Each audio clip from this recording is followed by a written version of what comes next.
नमस्ते दोस्तों, आपका स्वागत है इस वीडियो में। आज का हमारा टॉपिक है इस वीडियो बनाने का कि अगर आपके मोबाइल में कम आवाज आती है, मतलब कि आपका मोबाइल का स्पीकर खराब है, तो उसे ठीक कैसे कर सकते हैं। मतलब कि कम आवाज आती है तो ज्यादा आवाज कैसे लाए वापस, इस विषय में हम आज इस वीडियो के अंदर बात करेंगे। तो दोस्तों, बिना देरी किए वीडियो को स्टार्ट करते हैं।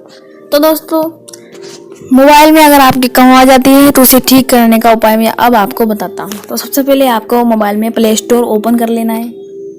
उसके बाद आपको सर्च बार पे लिखना है रोइस हाई वॉल्यूम। ये आ गया रोइस हाई वॉल्यूम। इस पर क्लिक करने के बाद आपको यहाँ पर नीचे आ गया रोइस हाई वॉल्यूम बूस्टर। इसको आपको डाउनलोड कर लेना है। मैंने डाउनलोड कर रखा है। अब ये मुझे अपडेट बता रहा है, तो आपको इसे डाउनलोड कर लेना है। उसके बाद आपको इसे ओपन करना है। ऊपर बूस्ट वाली लाइन में 0% लिखा हुआ है। इसे आप ज़्यादा करके कम करके अपने मोबाइल की आवाज़ को कम ज़्यादा कर सकते हैं। तो दोस्तों, इस ऐप को डाउनलोड करके आप इसमें जैसे मैंने बताया उसे करके आप वो सिंपल है सब कुछ करना। आप इस तरीके से अपने मोबाइल में आवाज़ ज़्यादा वापस ला सकते हैं। तो दोस्तों, आज का वीडियो इतना ही।